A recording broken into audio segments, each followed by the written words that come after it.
field tests that they do for sobriety and drunk driving and things like that. So the field evaluation of a suspected drunk driver, this can be initiated by observing erratic behavior of an automobile, meaning if you're swerving all over the road, they can pull you over. Or if you get stopped at a checkpoint and you roll down your window because they're just trying to check your license and registration, they smell alcohol, that counts as probable cause for them to give you some of these tests.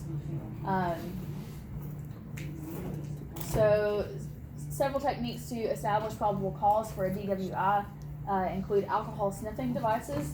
The most common field sobriety tests are called preliminary tests. There are several portable devices that can sense alcohol from the breath of a person, but the readings are normally not reliable enough to be used in court, hence they're only used to show probable cause. Meaning it can give them cause to arrest you, but not necessarily be used in court as proof of anything, so they have to do more extensive testing after they arrest you. The National Highway Traffic Safety Administration is the group that works with the Department of Transportation, and they kind of come up with all these field sobriety tests that the officers use. The HGN is called the Horizontal Gaze Nystagmus. This is the one, if you've ever seen on TV, where they hold the light in front of your eyes and they move it different ways and you're supposed to follow it with your eyes. What they're looking for there is not only if you can actually follow the light straight, but if you're drunk, like there's no possible way for you to control it. It's totally involuntary, but your eyes like move like way more than they're supposed to, and so they can see that when you're following the light, and that can be proof that you're drunk also. This correctly identifies 88% of the people, and it's the most reliable field sobriety test out of these three. The walk and turn test, the WAT, correctly identifies 79% of the time. This is the one where they'll make you walk heel to toe. You have to count while you're walking, then you have to like turn around and walk back. This is the one that I couldn't even pass while I was sober because I'm really clumsy and I just can't walk in a straight line. So that's why it's also not super reliable. The OLS is the one leg stand. So this identifies 83% of the time. This is where they're gonna like make you pull one foot up like 6 inches off the ground or something, and you have to stand there on one foot for 30 seconds, and they're talking to you the whole time you're doing it, so you're distracted, and they look for a bunch of stuff while you're doing that. Field tests, so there's preliminary tests, which is used to determine the degree of the suspect's physical impairment and whether or not another test is justified. The ones that we talked about are also called psychophysical tests. The use of field sobriety tests is somewhat controversial. While there are many types of tests, they're all designed to indicate that the officer conducting the test for him to know the degree of intoxication of the subject. Some tests, like reciting the alphabet backwards, is very difficult for most sober people. I didn't learn to recite the alphabet backwards until I was like 20, and that's just because my stepdad knew how to do it, and he thought it was cool, and I didn't know how to do it, so he taught me. Otherwise, if he would have never taught me, I would not be able to pass that sober either. So ZYXVUTS. took me to learn the alphabet backwards. Oh, it took a while. Yeah, it's a lot. NM. Do it later. But yeah, it's really hard, especially if you've never been taught it. It's really hard. So if you get pulled over and you get out of the car and you go lay on top of the officer's car, that's not a very good start to your sobriety test. They already know something's up. The alphabet and the finger to nose test are some of the other tests that they use. The alphabet test, they may ask you, do you know the alphabet? Can you say it from the beginning? Okay, say it backwards. They may say, okay, say it starting at N, it's like starting at a random letter. So it's a lot, and if you're not able to think about multiple things at once because you're drunk, it's going to be a lot harder for you. And then the finger to nose test is where you like stand with your feet together, you put your arms out like this, and you're supposed to bring both of your fingers at the same time to touch your nose. I can do that really easy right now, but if I was drunk, probably not. So, what's up? The people, is it possible for you to pass those tests? Wow. It is. The only one that you can't pass is the eye thing, following with the light. That's the only one, because they're involuntary movements in your eyes that you cannot, if you are legally intoxicated, you can't control that part of your body. Your eyes are going to be shaking, and it's after so they have you follow it from here to out to here to 90 degrees. So after 45 degrees, if it shakes anywhere between 0 degrees and 45 degrees, that means you're drunk. There's no possible way for you to control it, even if you think you are. So yeah, that's the only one that's super, super reliable. Can they do a breathalyzer? They can. We're gonna get to that. So neither of these tests, the alphabet test and the finger to nose test, have been approved by the NHTSA. Different agencies may use these tests as possible indicators of sobriety, but the NHTSA, which has written the manual for law enforcement officers to be trained by and to follow, has not adopted these tests as being valid tests of sobriety, meaning they can do this, but they can't use it in court. So this guy got pulled over and very quickly ate his underwear and thought that his underwear being in his stomach would help soak up some of the alcohol and maybe he would pass the sobriety test. Didn't work. Seems legit. Really Definitely. stupid. So, not completely. He still ended up getting in trouble. So, Did they see Something him? new every day. did they what? Did they see him? Like, how did he not get caught? They found out later. How did he swallow? And he's, I don't know, an intense person. Not something I could do. So. You think he probably like ripped him in half? Maybe, who knows? So the horizontal gaze nystagmus test, we've already talked about this one, the HGN. When they're doing this, they look for 3 different indicators. If the eye can't follow the object smoothly, if the jerking of your eye is distinct when the eye is at maximum deviation, so maximum deviation is all the way out here, and if the angle of onset of the jerking is within 45 degrees of the center, so meaning if your eye starts jerking before they get halfway around, that means something's up. Making sure she's in frame. The walk and turn, easily performed by most unimpaired people. I'm not part of that most. The examiner looks for 8 indicators of impairment. You can't keep your balance while listening to instructions. You begin before the instructions are finished. There's actually, I don't know how much you guys actually listen to the radio in your car, but there's a commercial that's on the radio like pretty often. It's talking about like not drinking and driving, and like in the recording you can hear the guy, like the officer's trying to tell him how to do this, and then he like starts counting and like stumbling and like trying to do the test before the officer's even done talking. That's one of the things that they're looking for. Drive sober. Yeah, drive sober or get pulled over. Yeah, that's it. So if you stop walking to regain balance, if your heels don't touch your toes, if you step off the line, if you use your arms to balance, you make an improper turn, or if you take the incorrect number of steps. So if he tells you to take 9 steps and you take 10 or 8 and then you turn around and you think you're done, it's because you're so drunk that you've already forgot what number he said. So. Scoot over a little bit. Oh, you want this man? Yeah, he wasn't listening or he was just too drunk. So the one leg stand, we already talked about this one. The officer looks to see if you're swaying while you're trying to balance, if you're using your arms to balance, if you're hopping to maintain your balance, or if you put your foot down before the end of the 30 seconds. Most officers find that the HGN, which is the eye test, is the most reliable.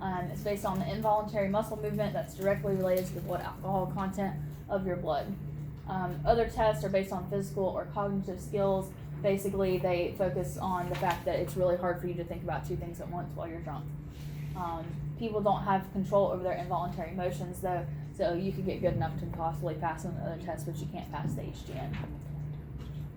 Most states, including New York, have an implied consent law. What this means is when you get your license in that state and you start driving in that state, that is basically your agreement to saying, I will always consent to these tests if I get pulled over. So because of this implied consent law that they have, if you refuse to take the test, you automatically lose your driving privileges and you get a fine as well. And it's a pretty big fine. It's a lot of money that you have to pay. The police may also request a court order for the chemical test if you continue refusing. Oh, sorry, I can go back.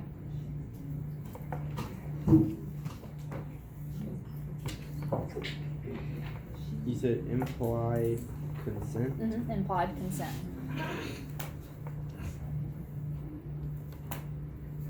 Civil fine.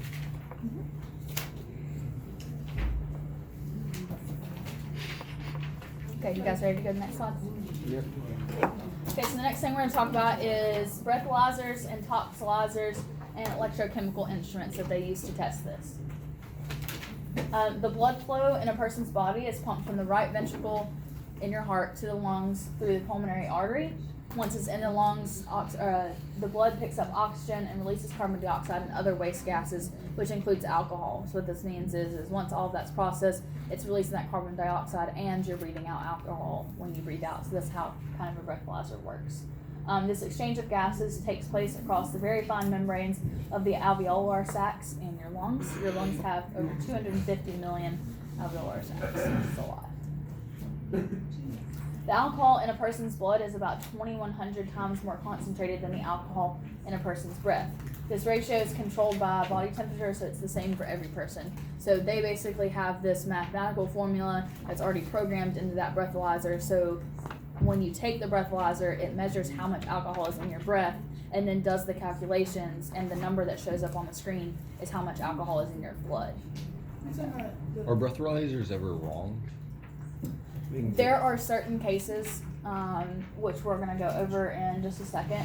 Diabetics, like my boyfriend's diabetic, and so if he is in ketoacidosis, which means his blood sugar is like insanely high, like higher than like he should even be able to walk, the breathalyzer will come up with a false positive because of the ketones, and like when he's breathing out, it causes it to have a false positive. And then there are some other chemicals that you can ingest that will kill you actually, that will make it read wrong. So like if you know that you have not drank anything or like may have gotten a hold of some chemicals and then you take that test and it comes up as a positive, like you need to go to the emergency room because you're about to die because you've ingested some really bad chemicals. So that's the only time. So either way, if it comes up positive, something bad is wrong, whether it be you drunk or you need to go to the hospital. So in the 1930s, a device was invented by Rolla Harger at the Indiana University School of Medicine. It's called the Harger Drunkometer. This instrument was used for many years until the breathalyzer, which was designed by Robert Borkenstein in 1954, replaced it. So the drunkometer is what they used before the breathalyzer came out. That is a big old thing you had. Yeah, it's big, so it would be really They hard make the to big stuff, carry they just around. make stuff smaller. Yeah, exactly. And more accurate though.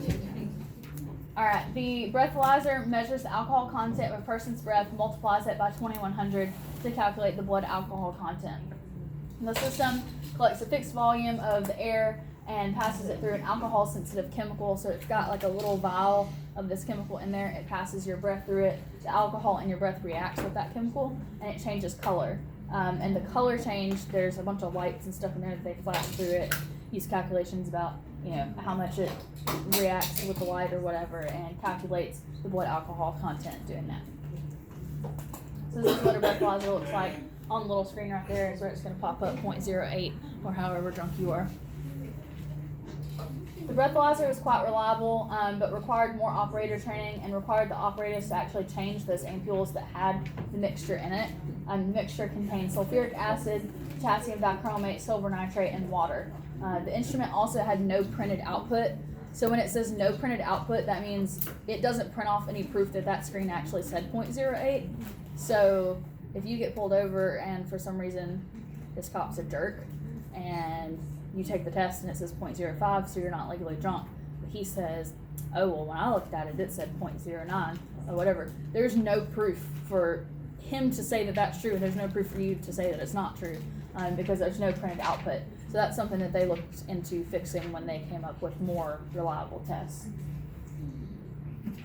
This is what I was talking about. The breathalyzer can also react with acetone, which is found in diabetics, acetaldehyde, methanol, isopropyl alcohol, or paraldehyde. But these are toxic, and the present means that the person is in serious medical condition.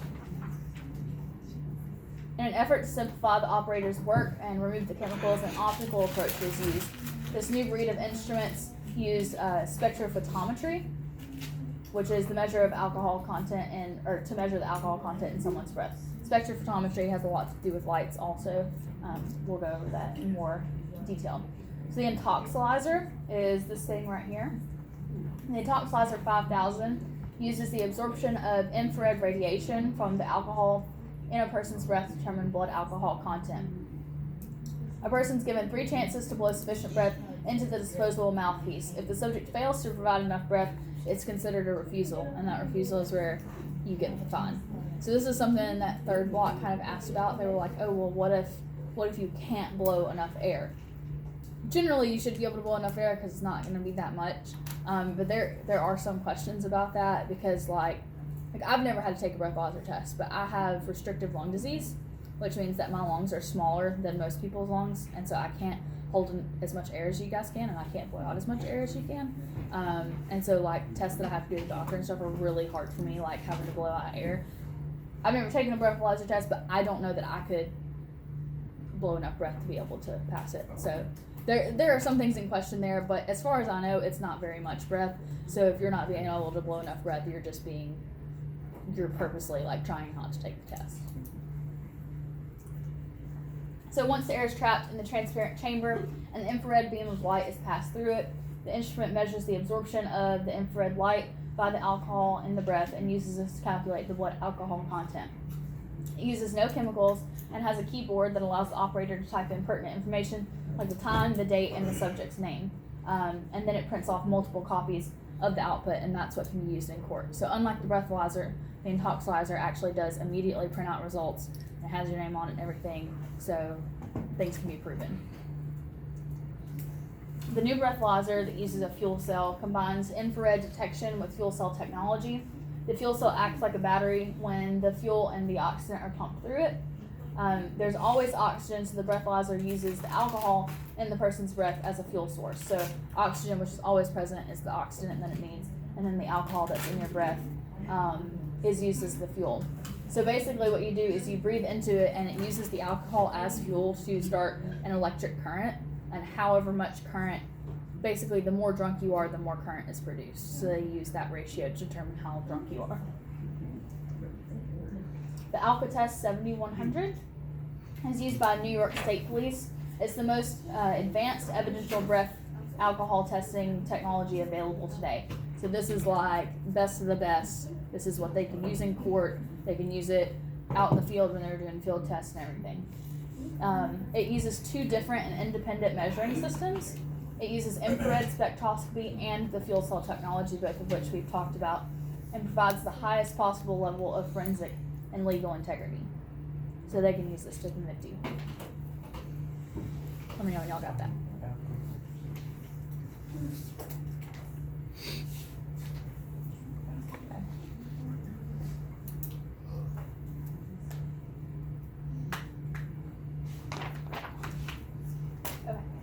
If a person cannot produce enough breath for this one in 3 attempts, it's also considered a refusal, just like the other test.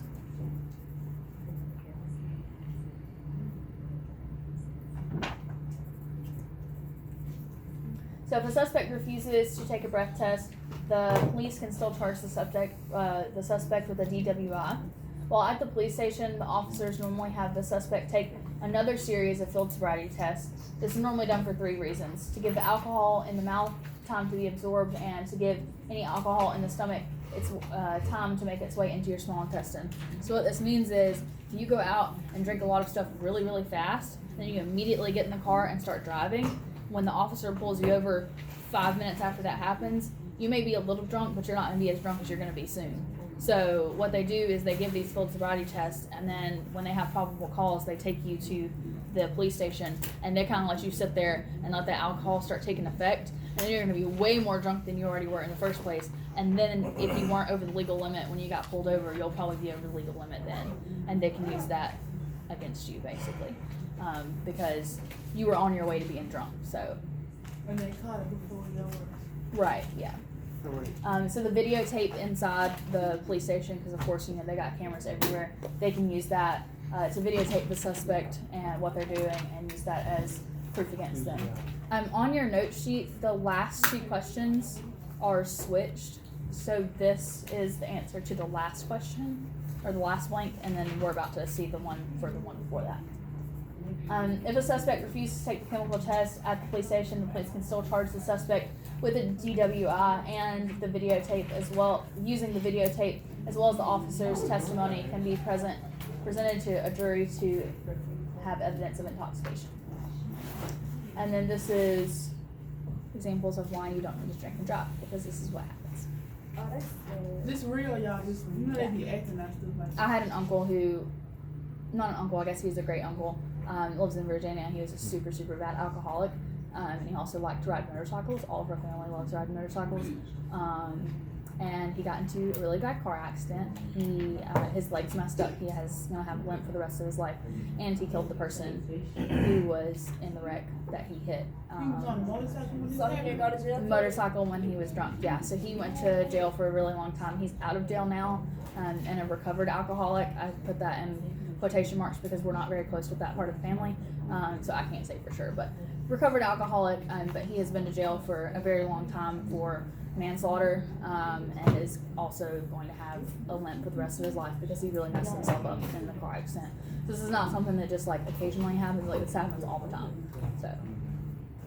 He got his leg amputated? Not amputated, like it's just like messed up, like the nerves in his legs are messed up, so he limps really bad. Yeah. Maybe we missed. Okay, so refusal is the last one, and then DWI is the one before that. So 17